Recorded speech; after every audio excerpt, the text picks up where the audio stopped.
A minha infância é curioso fazer-me essa pergunta, porque eu tenho, da minha parte profissional agora, o meu lema é somos todos filhos da nossa infância. E então, para mim, a minha infância foi... Tenho várias visões sobre a minha infância. Tenho a visão de quando eu lá estava, portanto, que fui extremamente divertida. Eu diverti-me muito, muito de estar lá e Tenho imensas lembranças, não é? Eu sou italiana, portanto tenho imensas lembranças dos Alpes, dessa parte da infância, com a minha família. Sinto mesmo que vivenciei a alegria de ser criança, sobretudo até aos 7 anos. E depois, pronto, tenho a minha visão de quanto essa infância impactou em mim enquanto adulta. Olha, faz-me viajar para a infância várias coisas. Então, por exemplo, da parte emocional, quando é aquela parte da comida. Aquela parte de lembrar-se da comida como aquela forma de conexão, aquela forma de conforto, de sermos vistos. A minha avó fazia-me sempre o meu prato favorito quando ia lá à casa dela, que era nhoque com fontina, que é um prato típico de lá, e eu adorava aquilo. E hoje em dia, quando estou se calhar um bocadinho mais melancólica, não sei, melancólica, é por aí, tipo, como eu gostava de comer aquele nhoque, ou então sim, um cheiro. E também, pronto, lá está mais uma vez a minha paixão, porque eu gosto imenso de desenvolvimento, é o que mais me apaixona, é descobrir sobre um desenvolvimento da criança. E, portanto, obviamente, viajo muitas vezes para a minha infância como efeito terapêutico, para acolher aquela criança que ainda está viva aqui em mim. O que sonhava ser quando era criança? Camionista, piloto de ralis, pronto, todas coisas muito femininas, assim, a minha mãe estava muito orgulhosa de mim nesse aspecto, e essas coisas, eu gostava coisas assim que eu pudesse, hoje em dia consigo ver isso, né? Ter o controle, viajar, poder me desafiar, poder fazer essa parte toda assim, se calhar mais masculina, era muito mais rapaz. Olha, lembro uma vez que estava no Parque Campismo, de férias, com o meu pai, e estava a dar o cinema. Ia dar o cinema, e meu pai não lhe estava a perceber aquele filme. Eu disse-me assim, olha, eu vou passear e tu ficas aqui. Eu fiquei lá com uns amigos e com a mãe de uns amigos.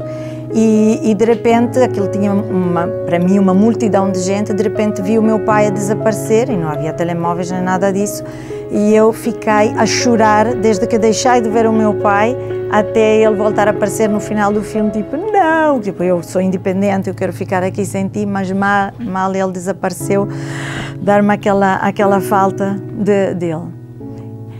Memórias felizes tenho tantas.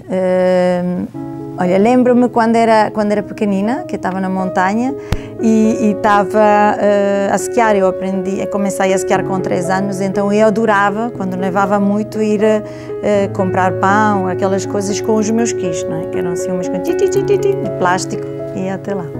Lembrei-me dessa agora. Eu sinto que tive várias casas de infância, porque tinha a casa que era a minha casa dos meus pais, onde vivia com os meus pais, depois tinha as 2 casas das minhas avós, que também sempre sentia vivenciar muito como casas. Então, se calhar, mesmo a infância, portanto, falando nos primeiros 7 anos de vida, onde passei mais tempo fui na casa da minha avó paterna, e aquilo tinha assim um quintal e eu adorava estar sozinha. Eu lembro-me de estar sozinha a brincar com o cão no quintal, a desafiar o cão, até que ele um dia tentou me morder e eu não disse, nunca contei isso a ninguém, porque sabia que era eu que estava a chatear imenso o cão. Mas depois era tipo Reis do Chão, não era uma casa mesmo, então tinha a minha bisavó que estava acamada, e eu lembro-me de colher flores, ir lá levar a minha bisavó, ouvir histórias dela. Então lembro-me de ter esse acesso e não tanto uma diferença entre o que é dentro de casa e fora de casa. Parecia que as 2 coisas estavam ligadas, misturadas. A sua relação com a sua família, como é que é? Atualmente? Sim. Não falo com ninguém, estou a brincar. É muito boa. É muito boa no sentido que eu precisei de trabalhar muito isso em mim, porque eu passei várias fases, lá está.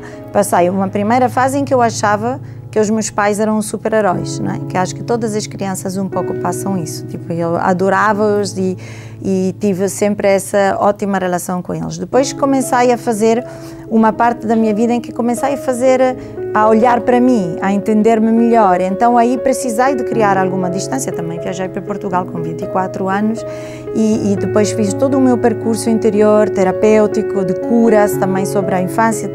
Pronto, tive também outros conhecimentos sobre isso e entendi quanto algumas coisas me marcaram. Até depois vir a esclarecer isso e falar todas as coisas assim com os meus pais e com os meus avós. Eles não fizeram nada de mal, ok? São coisas simples da infância. E então, a partir daí, sinto que sim, que aqui é que consigo dizer que tenho uma ótima relação, porque está tudo falado, está tudo limpo, está tudo assim enfrentado. A minha mãe é uma super mulher, a minha mãe consegue tudo, conseguiu sempre tudo, é uma lutadora, para mim foi uma força da natureza. Na realidade, a minha mãe e o meu pai tinham os papéis um pouco invertidos, no sentido que a minha mãe era mais masculina, aquela que metia mais as regras, aquela que tinha mais coragem, que ia para a frente, que abria caminhos. E o meu pai era aquele que mais tinha assim mais miminho para mim, tinha aquela parte, não é? Tinha um pouco os papéis invertidos. Mas eu obtive as duas coisas. A minha mãe, portanto, era isso. A minha mãe era e é uma força da natureza, é uma mulher linda, ela é estilista, assim, em Itália, conseguiu seguir a paixão dela já mais para frente, com 36 anos, é que começou realmente a dar voz à paixão dela e a ser quem ela queria ser, e para mim é um exemplo disso, né? Desse não desistir e conseguirmos. É sempre muito importante o que os nossos pais nos deixam, mãe ou pai que seja, mas os nossos cuidadores nos deixam, é algo altamente impactante na nossa vida. Mesmo quando nós achamos, do meu ponto de vista, que aquilo foi mau, ou que foi algo que nós não merecíamos, ou que foi injusto, essas partes, na realidade, isso tem um enorme impacto em nós e é sempre muito valioso. Nós é que temos que saber depois, enquanto adultos, desconstruir isso e ir além do julgamento que se possa ter, não é? Sobre o que é bom e mau. Escola primária. A escola primária é assim. Eu era uma ótima aluna, eu adorava ir à escola. Era uma ótima aluna, mas também era um bocadinho rebelde, como também depois veio-se a manifestar na minha vida. E então eu lembro-me, como essa altura, uma parte muito divertida da minha vida. Muito divertida e muito marcante também. Lembro-me muito bem das professoras, não é? Das educadoras, professoras é que se diz aqui, dos primeiros, em italiano, são os primeiros 5 anos de escola. Muito, muito marcante. Depois também, lá está, lembro-me da parte dos rebeldes, lembro-me de os meus pais serem chamados à escola porque eu bati num rapaz com uma vassoura, porque ele queria me levantar a saia e eu não iria permitir nunca na vida que isso acontecesse. Então eu corri atrás dele com uma vassoura e ele chama: a sua filha precisa de ser assim. Mas eu achei que fiz bem. Eu lembro-me disso como um episódio muito divertido, por exemplo, da minha escola. Eu sei que não é propriamente a matéria da escola, mas é um ensinamento. Super rebelde. Se aí era rebelde, na adolescência, estamos a falar de adolescência, é isso? Muito rebelde, porque aí depois eu deixei mesmo de aceitar, é como se a minha voz interior me tivesse começado mesmo a gritar, não é? Enquanto na primeira infância ou na escola primária eu estava continuamente, sinto que estava de qualquer forma a querer agradar o adulto, não é? Queria que o professor, as professoras nesse caso foram duas, eu tive duas professoras em tempos diferentes, gostassem de mim. Era mesmo uma relação que para mim era muito importante manter como segura. Então eu portava-me muito bem, não é? Fazia as coisas que elas também esperavam que eu fizesse. Quando cheguei adolescente, a coisa mudou um pouco. Então a parte minha interna dos meus valores, e eu costumo dizer que a parte da adolescência para mim é quando a nossa alma fala mais alto. Porque realmente aí nós entendemos também qual é a nossa direção, quais é que são os nossos valores, o que é realmente importante para nós, o que é que nós queremos defender na vida. E acho que na adolescência sentimos um bocado esses superpoderes, sentimos invencíveis. E essa energia que é típica da adolescência, embora às vezes seja um pouco... não seja muito focada, não é? Não haja esse completo foco, porque há muitas coisas a acontecerem hormonalmente, no corpo, muita coisa a nível social também, os nossos interesses mudam, há muita coisa que muda, mas sucintamente eu acho que a verdade é que são os valores que mais prevalecem nessa fase da nossa vida. Então, o meu primeiro amor foi, era um rapaz que obviamente eu tinha chumbado 2 ou 3 vezes, estava comigo na turma e chamava-se Luca, assim, italiano. Bem, já não falo dele, já não penso nele há muito tempo, mas o primeiro amor nunca... Il primo amore non si scorda mai, se diz em italiano, né? E então, sim, eu lembro-me dele de querer assim, de querer estar com ele, de tentar estar com ele, e um amor muito mais platónico, não é? Uma coisa mesmo de sentir aquelas borboletas na barriga, de querer estar com ele, e quando estava com ele, tipo, nem sabia bem o que havia de dizer ou de fazer, mas lembro-me assim dessa parte. Aí está também onde tudo é possível, é a nossa ingenuidade e a nossa espontaneidade. Está tudo aí, não é? A vergonha também, ao mesmo tempo, essa paixão que uma pessoa nem sabe o que é aquilo, que está aqui, uma pessoa não percebe o que será isso, mas ao mesmo tempo ocupa imenso espaço em nós, quase que não cabe dentro do nosso corpo, não é? Às vezes é essas sensações, mesmo que o outro não faça nada, mas por acaso ele chateava-me bastante que eu queria ser o meu namorado. Tem alguma mágoa do passado? Arrepende-se de alguma coisa? Arrependo-me de alguma coisa? Na verdade, não. Com o conhecimento que tenho hoje em dia, não posso falar de arrependimento, porque senão estaria a contradizer-me, no sentido que cada coisa que eu faço tem uma consequência, tem um erro, tem uma aprendizagem ligada a isso, se eu assim quiser ver, não é? E então a verdade é que, olhando para trás, tudo o que aconteceu na minha vida, tudo o que fiz, tudo o que veio de mim, tudo o que veio de fora, faz todo o sentido que tenha acontecido no momento que aconteceu e na maneira que aconteceu. Para isso, eu devia achar que alguém era culpado de alguma coisa. E então eu não sinto isso, eu não sinto que eu tenha que dar a culpa a ninguém sobre o que quer que seja. Eu posso sentir que posso passar a responsabilidade para essa pessoa, por exemplo, não é? Como nos relacionamos hoje em dia, ou isso tudo, mas uma pessoa pedir-me desculpa, não sinto isso. Sinto que eu é que tenho que saber lidar com aquilo que me aconteceu, e também porque se aconteceu alguma coisa em relação com alguém pela qual eu possa sentir que não me sinta tão bem ao pé dessa pessoa, por exemplo, é de minha responsabilidade cuidar disso em mim antes de ir mandar isso para o outro, não é? E, portanto, despejar em cima do outro. Eu tive, na minha vida, pedi muitas vezes desculpa e aprendi a mudar um pouco essa palavra de desculpa por lamento. Porque, lá está, mais uma vez, se eu tiver a pedir desculpa a alguém, é porque eu sinto culpa naquilo que eu fiz, não é? E a culpa é algo que eu estou a tentar eliminar e sinto que é algo saudável a cultivar em nós, não é? Porque a culpa vem muito, então eu tenho que achar que alguém tem culpa, que há uma coisa certa e uma coisa errada. E eu tenho 2 filhas em que elas obviamente estão muitas vezes, não sei se tu tens irmãos ou irmãs, mas provavelmente sabes que não sempre estamos de amor e de acordo com os nossos irmãos e irmãs, não é? E a verdade é que todas as vezes que eu intervenho, faço no sentido de dizer: aqui não há culpados, não há quem tenha razão e quem tenha culpa aqui. São apenas 2 pessoas com necessidades diferentes que estão a tentar cumprir as próprias necessidades e que cada um cumpra, que vá em contra essas necessidades.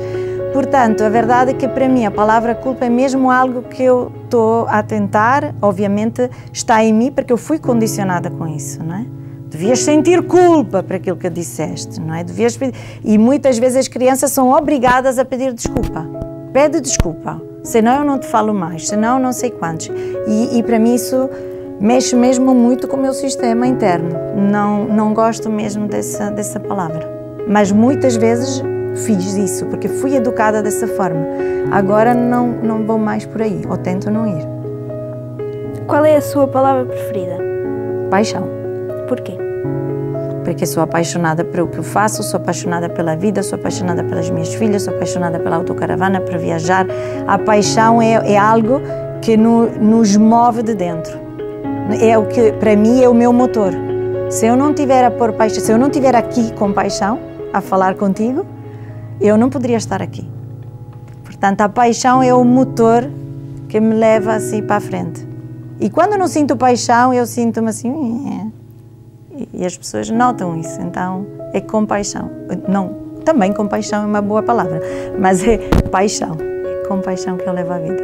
Eu entendo a fé não numa parte religiosa, ok? Mas de ter fé na vida. Portanto, eu sinto que eu acredito que a vida vai me trazer tudo o que eu preciso de experienciar ao longo desse meu percurso, não é? Enquanto ser humano vivo que aqui estou. E então tenho a sensação que eu faço uma parte do percurso, ou seja, sendo quem eu sou, não é? Meto-me a jeito, vamos dizer, e a vida faz a outra parte do caminho. A vida vem ter comigo. Se isso não acontece é porque essa coisa não é para acontecer. Portanto, eu tenho mesmo fé que as coisas certas para mim vêm ter comigo. E eu costumo dizer que eu acredito imenso no Pai Natal. É como se a vida fosse o Pai Natal, porque eu estou continuamente à espera do Pai Natal e a vida traz-me continuamente prendas, não é? Há prendas, como mesmo no Natal acontece com o Pai Natal, que nós adoramos. É tipo, uau, que linda surpresa, nunca estava à espera disso. E há prendas que tipo, essa talvez dá para trocar, não é? Não, não dá para trocar, é a vida, não é? E então é isso mesmo que eu sinto que é ter fé na vida, é ter fé que as coisas certas para nós vêm ter connosco e que o nosso percurso de vida vai ser uma colaboração, não é? Entre mim e o universo. A dor é algo extremamente necessário também, porque é algo que costumo distinguir a dor do sofrimento. Porque a dor é algo, não é? Quando somos crianças e nós caímos e tipo esfolamos o joelho, tenho dor, aquilo vai durar para sempre. Vou estar a falar a minha vida toda sobre a dor que eu tenho no joelho. Não, aquilo é vivenciado no momento, faz parte do momento, traz aprendizagem no momento e é algo de super precioso acontecer na vida, porque se nós não tivéssemos dor, também não podíamos, na sua antítese, não é? Do outro lado da balança, na dualidade, não podíamos entender como é estar em paz, estar sem dor. E a dor, eu associo muito, pois há várias dores, não é? A dor física, a dor emocional, a dor sentimental, a dor mental, não é? De não ter ideias, assim, há vários tipos de dores. Mas se nós conseguimos acolher essa dor, não é? Normalmente a dor traz a emoção da tristeza em conjunto. E nós conseguimos deixar-nos ficar aí, sem fugir disso. Isso é uma fonte de aprendizagem enorme. Não me estou a lembrar como é que se diz isso em português, mas é conchima, é quando nós mandamos fertilizante. É um fertilizante assim para o nosso desenvolvimento. Nós precisamos muito de poder vivenciar e aprender a vivenciar o desconforto da dor para podermos depois daí surgir um novo ser, uma nova versão de nós mesmos. Isso é que é uma pergunta interessante. Quando é que eu preciso descansar? Preciso de um ninho. Quando preciso assim de descansar e de abrandar, preciso de sentir-me aninhada. Então, tanto pode ser um canto da minha casa, tanto pode ser uma ação, tanto pode ser uma música, uma dança, ou pode ser a minha autocaravana, pode ser as minhas montanhas em Itália, os Alpes. Há vários sítios também dependendo do descanso. Eu normalmente quando vejo descanso é mesmo um descanso interno de poder estar sozinha, de não estar continuamente nessa troca com outras pessoas, não é? Mas de estar assim mais para mim. Tantas vezes, olha a pergunta. Tem medo? Olha, é um tema que me fascina imenso. Eu dou palestras sobre a morte porque acho que a morte é um tema tabu e que precisa mesmo de ser enfrentado e abraçado na nossa sociedade. E eu, desde criança, que tenho esse tema em mim. Pensava sobre a morte, tinha pavor da morte, tinha medo que as pessoas, não da minha morte, mas que morresse alguém que me fosse querido. E então cresci com essa vontade de explorar mais a morte. Eu tinha que entender a morte. E fui procurar aonde? Nas várias religiões, como as várias religiões enfrentavam a morte. Eu procurava respostas. Tipo, o que é isso, não é? Até, não temos aqui tempo, não é, para falar sobre uma palestra sobre a morte, mas até chegar à conclusão que é verdade que nós, enquanto seres vivos, precisamos de morrer várias vezes. Porque nós precisamos de fechar processos, nós precisamos de conseguir dizer, ok, esse relacionamento acabou, esse trabalho acabou, esse percurso de vida acabou, a universidade acabou. Percebes? Tipo, então eu sinto que a morte faz parte da vida e há só duas coisas que nós temos como certas enquanto seres humanos. Nascemos, ok, e até aqui todos somos testemunha disso, e vamos morrer um dia. E esse dia não fazemos ideia quando é que isso vai acontecer. Então a verdade é que eu procuro celebrar cada dia como se fosse realmente o último, a fazer o que mais me apaixona. Essa é a minha relação com a morte. E já cheguei mesmo a pontos de morte por causa de saúde, não é? Que diz assim, olha, ela vai ou fica. E devo dizer-te que eu estava super em paz com isso. Estava mesmo a fazer essa meditação interna e dizer, se eu morresse agora, eu estava feliz com tudo o que eu fiz aqui até agora. Aliás, eu até não conseguir despir essas formalidades, não consegui ser. E não consegui realmente ser em pleno aquela que sou hoje em dia, que sinto que sou hoje em dia, que vai mudando, não é? Provavelmente vamos encontrar-nos daqui a um ano e tu vais dizer, pronto, já noto diferenças em algumas coisas. Portanto, sem dúvida. Quente ou frio? Frio. Sol ou chuva? Sol. Doce ou salgado? Salgado. Corajoso ou medroso? Corajosíssimo. Paciente ou impaciente? Paciente. No palco ou atrás da cortina? No palco, porque acho que todos nós temos um palco e temos que ocupar, temos que o saber ocupar. Sabendo também estar atrás da cortina antes de estar no palco, porque não podemos estar continuamente no palco. O trás da cortina faz parte para eu poder estar no palco. Atrás da cortina, para mim, é aquilo que eu vou preparando para eu poder estar no palco. Então preciso, mais uma vez, desse momento de recolhimento para poder depois ter esse momento de expansão. Mas esse momento de eu inspirar, eu expirar, não é? Esse momento de expansão, eu preciso de estar no meu palco. Todos nós precisamos estar no palco. Quando estamos a conversar com alguém, estamos no palco. Incomoda-me a ignorância porque eu acho, não sei porque é que me saiu essa, hein? Pronto, fui mesmo assim também rápida, mas é porque eu acho que temos muita arrogância de pessoas que fazem coisas sem saber realmente do que estão a falar, ou porque não há experiência associada a isso. Então a ignorância não é apenas uma ignorância intelectual, mas como também uma ignorância de experiência. E isso não quer dizer que um jovem não possa ter experiência, ok? Não é então só as pessoas adultas ou idosas é que têm isso. Não tem nada a ver com isso. Tem mesmo a ver com o facto de nos tornarmos realmente conhecedores e experienciadores. Boa, obrigada. Daquilo que realmente faz parte de nós. E também a falta de verdade. Pronto, Robaito, uma outra, que essa é uma coisa que mexe imenso comigo. A pessoa não estar na sua verdade, não se meter, não se despir em frente ao outro. As emoções fazem-me chorar, eu emociono-me assim. Pode ser um desenho animado, pode ser uma conversa com alguém, pode ser o que quer que seja. Isso faz-me chorar. E faz-me chorar a tristeza, não é? Porque às vezes nós precisamos mesmo aquela coisa daquele choro que uma pessoa diz assim, mas por que estás a chorar? Não faço ideia.